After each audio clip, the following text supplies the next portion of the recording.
दोस्तों max health care ने अपने फोर्थ क्वार्टर के रिजल्ट्स पब्लिश कर दिए हैं। रिजल्ट्स के साथ साथ कंपनी ने 1.5 रुपीज़ पर इक्विटी शेयर का डिविडेंड भी अनाउंस किया है और इसके साथ इन्होंने कुछ अपडेट्स भी शेयर किए हैं, जैसे expansion of bed capacity at max super speciality hospital Nagpur. Nagpur में जिनका हॉस्पिटल है उसकी बेड कैपेसिटी ये इंक्रीज करना चाहते हैं। ऑलरेडी जी इनकी बेड कैपेसिटी एग्जिस्टिंग जो बेड कैपेसिटी है वो 186 बेड्स की है, बट उसमें 100 बेड्स ऐड करना चाहते हैं ये।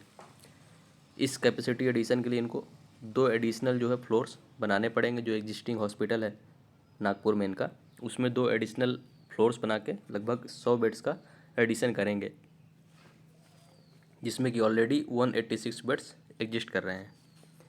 इसके बाद अगर कंपनी के इनकम की बात की जाए प्रेजेंट क्वार्टर में, एक्चुअली डेटा लैक्स में है तो मैं आपको करोड़ में बताऊँगा। तो अगर कंपनी के इनकम की बात करें तो 1956 करोड़ का है, पिछले क्वार्टर में 1901 करोड़ का था।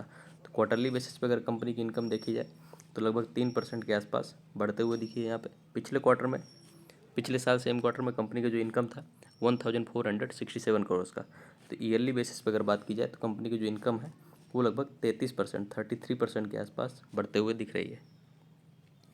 इसके बाद अगर कंपनी के एक्सपेंडिचर की बात करें तो प्रेजेंट क्वार्टर में कंपनी का एक्सपेंडिचर 1554 करोड़ का है, पिछले क्वार्टर में 1519 करोड़ का था। तो क्वार्टरली बेसिस पे कंपनी के जो एक्सपेंडिचर है वो भी इंक्रीज होते हुए दिख रहा है।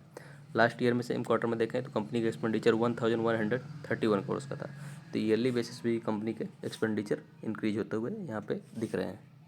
इसके बाद अगर कंपनी के प्रॉफिट पैट की बात करें तो profit after tax present quarter में कंपनी का 319 करोड़ का है, पिछले क्वार्टर में 239 करोड़ का बोलिए। तो कंपनी के जो क्वार्टरली बेसिस पे प्रॉफिट में इंक्रीज हुआ वो लगभग 33% के आसपास हो रहा है, जबकि लास्ट ईयर देखें तो कंपनी का प्रॉफिट 251 करोड़ का था। तो ईयरली बेसिस पे अगर देखा जाए तो कंपनी के प्रॉफिट में लगभग 27% के आसपास जंप है और क्वार्टरली बेसिस पे 33% के आसपास कंपनी के जो प्रॉफिट्स हैं वो इंक्रीज होते हुए यहाँ पे दिख रहे हैं।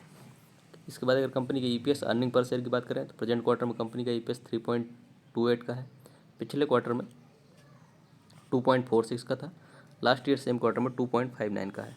तो जैसे प्रॉफिट में ट्रेंड देखा गया वैसे ही कंपनी के जो क्वार्टरली रिजल्ट्स, कंपनी के जो ईपीएस है अर्निंग पर शेयर, उसमें भी इंक्रीज देखने को मिल रहा है।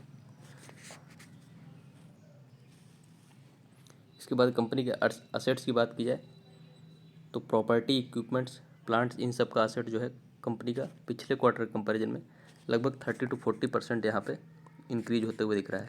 एक्चुअली पिछला क्वार्टर नहीं, पिछले साल है, क्योंकि ये पूरे फाइनेंशियल ईयर का ही असेट्स ये लोग दिखाते हैं। तो 2024 में लगभग 2578 करोड़ के आसपास का असेट था, अभी इंक्रीज होकर 4130 करोड़ के आसपास का असेट हो गए हैं इनके पास। कैपिटल इन वर्क लगभग 900 करोड़ के आसपास, जबकि पिछले साल अगर देखा जाए तो 445 करोड़ के आसपास ही था। तो ये भी डबल हो गया है। तो यही इंडिकेट करते हैं कि आने वाले टाइम में कंपनी का रेवेन्यू और प्रॉफिट कैसे इंक्रीज होने वाले हैं।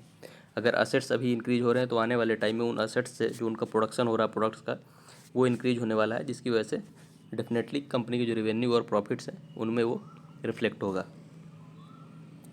इसके बाद अगर लास्ट में कंपनी के शेयर होल्डिंग पैटर्न की बात की जाए तो जैसे कि प्रमोटर्स की शेयर होल्डिंग यहाँ पे कोई चेंजेस देखने को नहीं मिल रहा है, दोनों क्वार्टर्स में 23.74% की है। इसके बाद अगर एफआईआई की शेयर होल्डिंग देखी जाए तो पिछले क्वार्टर कंपैरिजन में यहाँ पे डिक्रीज देखने को मिल रहा है। पिछले क्वार्टर में 56.93% की थी, अभी डिक्रीज होकर 54.74% हो गई है। अगर डीआई की शेयर होल्डिंग देखें तो क्वार्टरली बेसिस पे यहाँ पे इंक्रीज देखने को मिल रहा है। पिछले क्वार्टर में 15.55% थी, अभी इंक्रीज होकर 17.59% हो गई है। तो ओवरऑल अगर रिजल्ट्स की बात की जाए तो कंपनी ने डिविडेंड अनाउंस किया है 1.5 रुपीज़ पर इक्विटी शेयर का। उसके बाद जो एफआईआई और डीआईज हैं उसमें से एफआईआई की शेयर होल्डिंग तो डिक्रीज हुई है, बट डीआईज की शेयर होल्डिंग यहाँ पे क्वार्टरली बेसिस पे इंक्रीज होते हुए दिखी है। और कंपनी के अगर रेवेन्यू की बात की जाए तो ईयरली बेसिस पे 33% के आसपास इंक्रीज हुआ है रेवेन्यू, और प्रॉफिट जो है लगभग 33% क्वार्टरली बेसिस पे और ईयरली बेसिस पे 27% इंक्रीज होते हुए दिख रहा है। तो काफ़ी शानदार रिजल्ट्स माने जाएंगे।